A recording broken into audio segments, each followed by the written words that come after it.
Caros diáconos Antônio Moraes e o Reinaldo, que foi buscar o microfone para mim, obrigado. Caros irmãos, já falei no início, vou repetir, uma alegria muito grande estar aqui junto com vocês, celebrando essa novena. E o Padre Carmen me deu toda a liberdade para pensar o que fazer nesses 9 dias, como caminharmos junto com São Judas Tadeu até Jesus.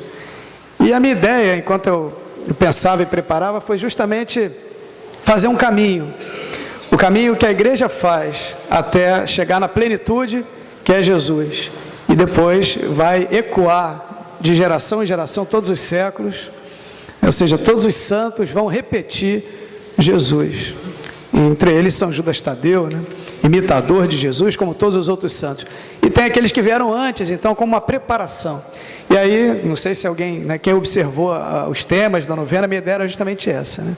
Mostrar toda a preparação, todo o caminho, a história da salvação, até chegar na plenitude dos tempos em Nosso Senhor. E aí eu fui pegando, vários personagens do Antigo Testamento.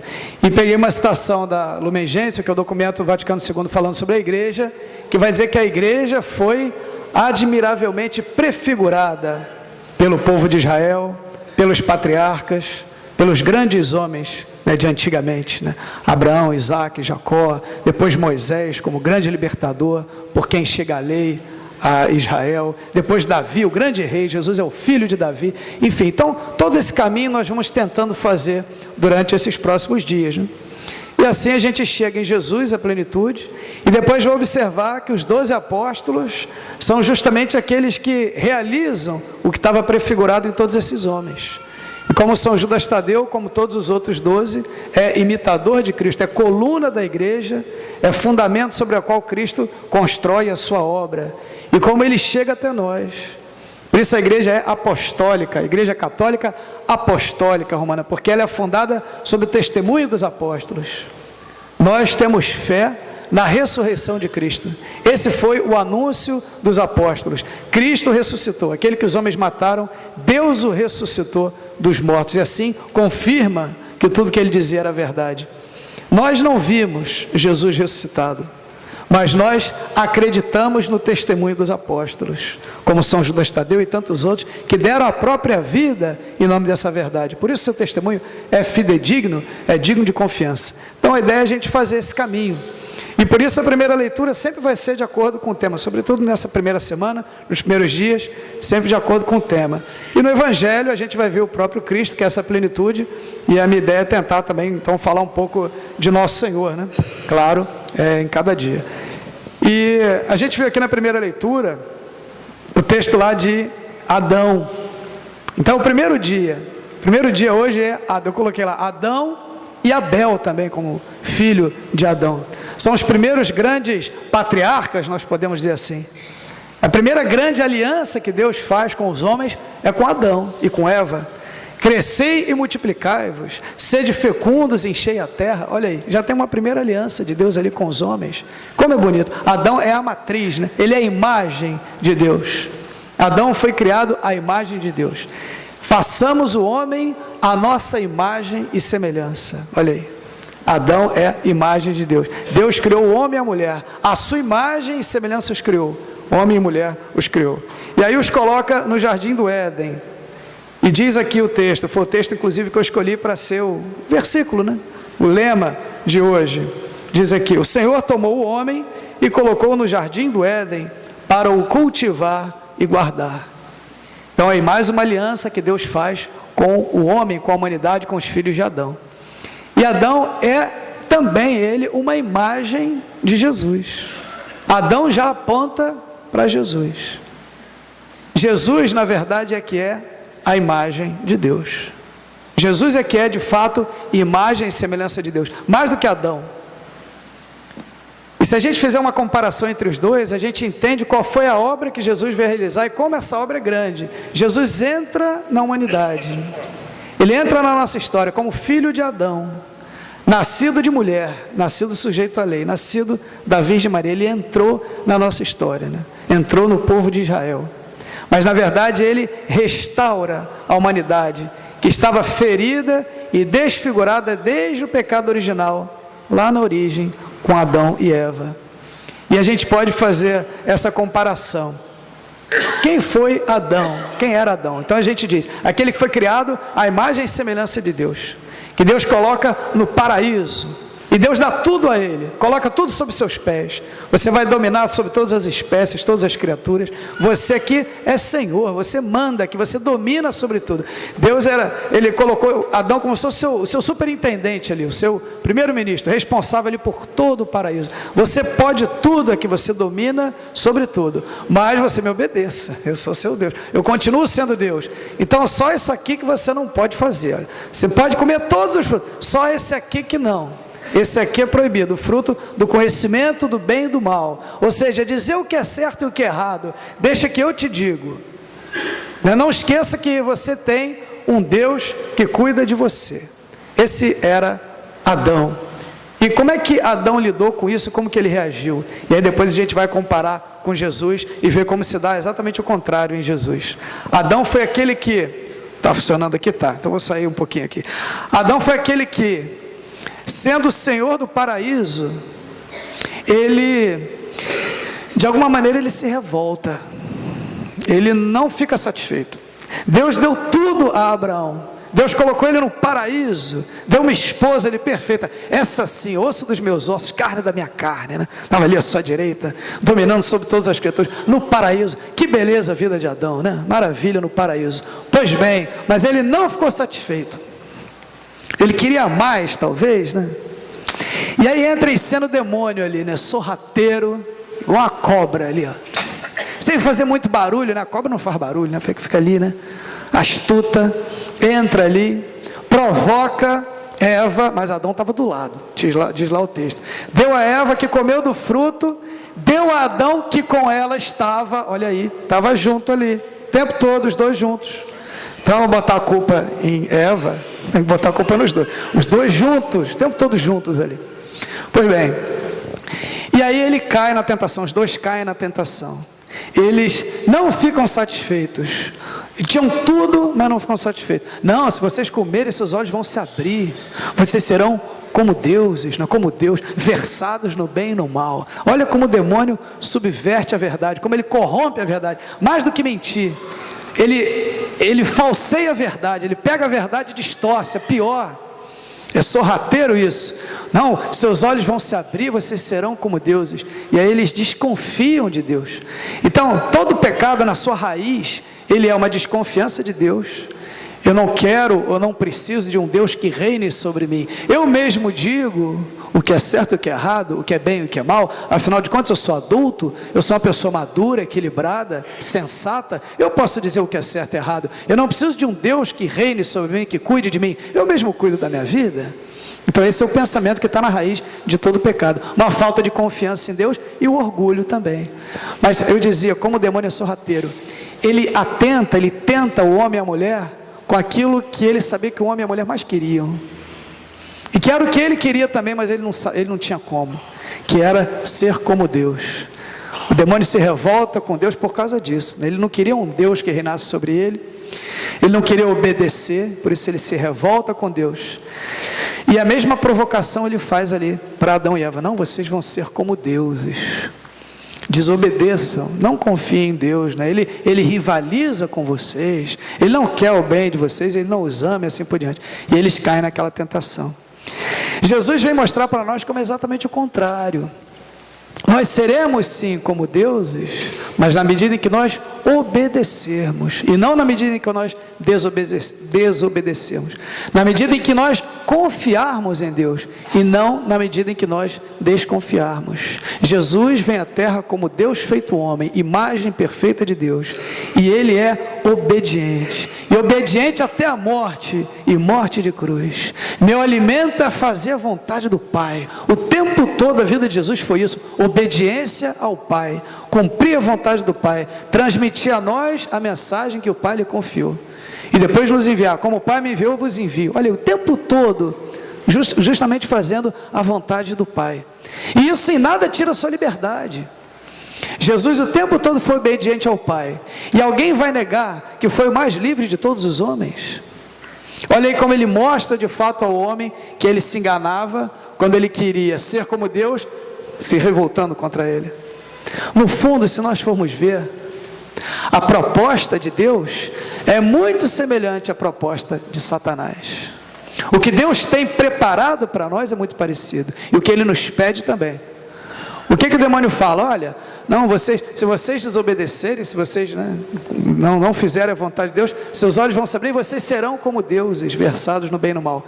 E o que Deus vai dizer para o seu povo? Sede santos como eu sou santo. Olha aí, façam como eu, estejam em comunhão comigo, me obedeçam, e aí sim vocês vão experimentar a santidade de vida, e aí sim vocês vão experimentar a comunhão comigo. Então é isso que Jesus vem nos mostrar, e é assim que Jesus vive e age. Por isso ele é a imagem perfeita de Deus e a imagem perfeita do homem, porque ele nos mostra quem é o homem, como o homem deve agir. Esse é o homem, diz Pilatos, vai dizer, eis o homem, quando apresenta Jesus, já todo cheio de flagelos para a multidão. Sem saber, Pilatos profetizava, sem saber, eis o homem, de fato, eis o homem, esse é o homem verdadeiro, o homem fiel e obediente a Deus, em comunhão com Ele, imagem e semelhança de Deus. Jesus então é o contrário de Adão, ele é o novo Adão, ele é o homem novo, que nos ensina um mandamento novo do amor ao próximo, a nova lei, odres novos, para vinho novo. Esse vinho novo é Jesus, tudo se fez novo em Jesus. Então a gente vê como são o contrário. Adão no paraíso é um homem revoltado com Deus, em alguma medida não está satisfeito, desconfia, quer mais, rivaliza, rompe com Deus, cria ali uma ruptura, e assim o rosto do homem é desfigurado em Adão. Mas Deus não abandonou o homem ao poder da morte.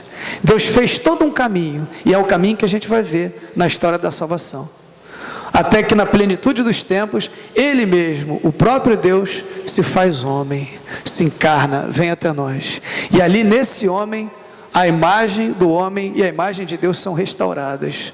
Jesus é perfeito Deus e perfeito homem. Por isso ele reconcilia Deus com a humanidade, e é uma aliança, uma reconciliação que é nova e eterna por causa disso, porque ninguém pode romper, porque nele ela se deu de maneira perfeita. Por isso, porque ele é perfeito Deus e perfeito homem, então quem está unido a ele está reconciliado com Deus. E esse homem, esse rosto desfigurado do homem, então ele é transfigurado em Jesus. Jesus, ele configura novamente o homem, para usar essa imagem, o homem que estava desfigurado em Adão, ele agora é configurado novamente a Deus em Jesus. Jesus que transfigura o homem. A transfiguração, a imagem da transfiguração também é uma imagem forte, ali Deus mostra toda a sua glória e todo o seu esplendor, mas ele revela e manifesta a sua glória ali na cruz. É ali, olha lá, Adão no paraíso, então eu dizia, é o homem que tem tudo, mas se revolta com Deus, rompe com Deus, se esconde da presença de Deus, desconfia dele, orgulhoso porque quer ser como Deus. Jesus é o contrário. Jesus na cruz, abandonado por todos, ele é o homem do paraíso. Na cruz é como se Jesus estivesse no paraíso, ele está em paz na cruz, mesmo abandonado por todos, se sentindo abandonado até pelo Pai, ele entrega a sua vida nas mãos do Pai. Em tuas mãos entrego o meu espírito. Ali na cruz Jesus reina, ali é como o seu trono. Jesus diz na cruz, perdoai-lhes porque não sabem o que fazem. Olha a paz que ele está, olha como ele restaura a humanidade e nos reconcilia com Deus, olha como ele é o homem do paraíso, olha o que ele diz ao bom ladrão, ainda hoje estarás comigo no paraíso. Então assim Jesus faz toda essa obra, e por isso ver a figura de Adão nos ajuda a perceber também como a obra de Jesus é marcante, como ela, desde lá da origem da criação, Deus foi fazendo todo um caminho para na plenitude dos tempos, em Jesus, restaurar a humanidade. Jesus é então o homem novo, o novo Adão, e todos nós somos chamados em alguma medida a fazer essa opção. Cada um de nós, cada homem aqui, ele vai estar, vamos dizer, no sistema de Adão ou no sistema de Jesus. Nós não temos outra opção, e a gente tem que fazer uma opção então para estar no sistema de Jesus. Quem é que está no sistema de Adão, né? Não é o bandido, não, isso aí está em outro nível, talvez como Caim, enfim. Mas o homem, Adão, é aquele que não quer um Deus que reine sobre ele, que quer cuidar da própria vida, que ganha o pão com o suor do seu rosto. A terra é hostil e produz espinhos e abrolhos. Não é um homem que vive em ação de graças, talvez como aquele rico do evangelho de hoje. E aí o seu celeiro deu mais, ele queria aumentar mais os celeiros e fechar tudo só para ele. Não divide, não partilha, não é generoso, tudo para ele. Eu lembro de um padre que uma vez disse uma coisa que eu nunca mais esqueci, e é verdade. Ele já é falecido, esse padre, Deus o tenha, certamente está lá junto de Deus. E ele dizia assim: o castigo que Deus deu à serpente, na verdade ele deu ao homem. Ou pelo menos tem muitos homens que tomam aquele castigo para si. Como assim, padre? Que é isso? O que ele diz lá para a serpente? O solo é maldito por causa de ti, você vai rastejar todos os dias da sua vida sobre o próprio ventre, e vai comer pó todos os dias.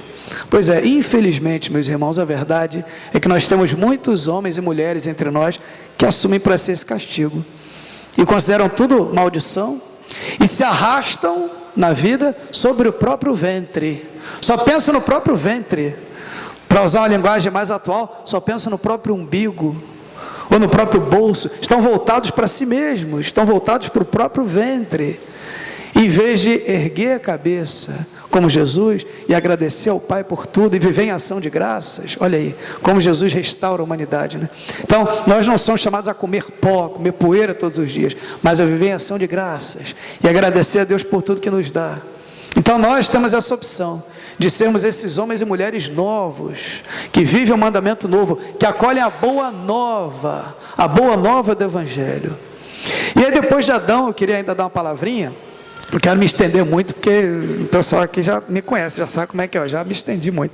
Tá bom, já vamos terminar, não vamos me estender muito não, senão a novena vai acabar quase ali no advento, né, perto do Natal. Então, mas só mais uma palavrinha sobre Abel. Então, eu tentei trazer aqui para a gente ver. Aliás, outro dia, se fazer um parêntese aqui, esses dias eu vi, cada dia o pessoal inventa uma nova, né? Esses dias eu vi mandaram lá, botaram no grupo lá do WhatsApp da minha família lá. Poxa, esse negócio de horário de verão está um problema aqui na nossa família, porque eu fui lá, adiantei 1 hora o meu relógio. Só que minha mãe não viu, depois adiantou mais 1 hora. Aí meu pai não viu, passou, adiantou mais 1 hora. A gente já está quase comemorando Natal aqui em casa. E tá bom, o pessoal inventa muito, né? Então tá bom. Então, assim, eu tentei falar de Adão e mostrar como Adão é uma figura que aponta para Jesus. E essa é a minha ideia, esses dias a gente vai ver sempre isso. Como a igreja, ela está prefigurada em toda a história da salvação. E como todos os personagens do Antigo Testamento, em alguma medida, apontam para Jesus. E depois a gente vai ver que os apóstolos, como Judas Tadeu, são um eco, uma repercussão de Jesus. Olhando para Judas Tadeu, olhando para Pedro, para João, Tiago, as pessoas viam o próprio Cristo, ouviam a mesma mensagem, eles tinham o mesmo envio, faziam os mesmos milagres e sinais e confirmavam ali a fé, e assim fundaram a igreja que chega até nós. E todos os santos fazem a mesma coisa, repetem o Cristo. E assim Jesus é como o cume, o ápice, o centro de toda a criação, tudo aponta para Ele. Todo mundo que veio antes aponta para Ele, todo mundo que vem depois ecoa, repercute Jesus. E aí depois de Adão, mais um personagem é Abel. Abel também é alguém que é muito forte ali, sem dúvida, ele como figura de Jesus, porque Abel foi morto pelo seu irmão Caim, isso está muito claro para nós. Abel era justo, diferente do seu irmão, seu sacrifício foi agradável a Deus. E como eram irmãos e filhos ali do mesmo pai, o assassinato de Abel por Caim, ele é uma figura que vale para todos os que nós vemos até hoje. Qualquer homicídio, qualquer pessoa que mata outra, está repetindo o mesmo gesto de Caim, porque está matando outra pessoa que é filho do mesmo pai. Então isso, a gente vê a atualidade daquele texto. E vemos como Deus nos chama a nos comportar numa situação dessa, quando a gente sofre uma injustiça, porque Abel foi morto injustamente por Caim. E o que diz ali? Que ele não se vingou. Também não tinha como, porque ele morreu, né? Enfim, mas ele estava morto lá, e ele não age, né? Ele não reage contra Caim, mas diz o texto, quando Deus vai ao encontro de Caim, Deus também não abandona Caim, e não aniquila, não manda um raio na cabeça dele, vai ao encontro de Caim e fala: Caim, cadê teu irmão? E aí Caim diz uma frase, que é assim: acaso sou eu o guarda do meu irmão? Essa pergunta fica em suspenso e não tem resposta. Deus não responde a Caim. Deus fala assim: tá bom, vou responder para você. E 1000 anos para Deus são como ontem, né? E Deus responde a Caim, como a todos os homens, em Jesus. Sim, por um acaso você é sim o guarda do seu irmão. Jesus é o nosso guarda, aquele que cuida de nós, né? Enfim, aquela resposta é dada então por Jesus, né? Acaso sou guarda do meu irmão? Sim. E ali ele responde a Abel. E Deus diz para Caim: o sangue do teu irmão clama aos céus, a mim, por vingança. O sangue do teu irmão, mais do que vingança, melhor, clama por justiça, é uma palavra melhor. O sangue do teu irmão, Abel, clama aos céus, chega a mim o clamor do sangue do teu irmão, clamando por justiça. E aí depois, bom, isso é claro, é justo, né? São as nossas reivindicações de justiça. Qualquer pessoa que é injustiçada, ela clama por justiça, e é razoável isso, né?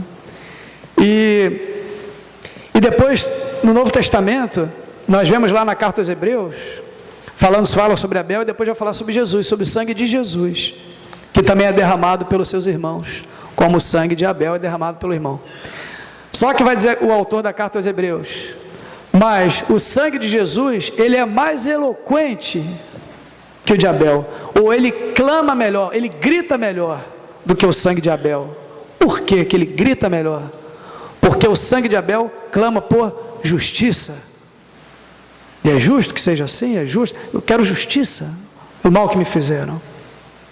Mas o sangue de Jesus clama melhor, ele grita melhor, ou mais forte, ele é mais eloquente, porque ele clama por misericórdia, ele clama pelo perdão.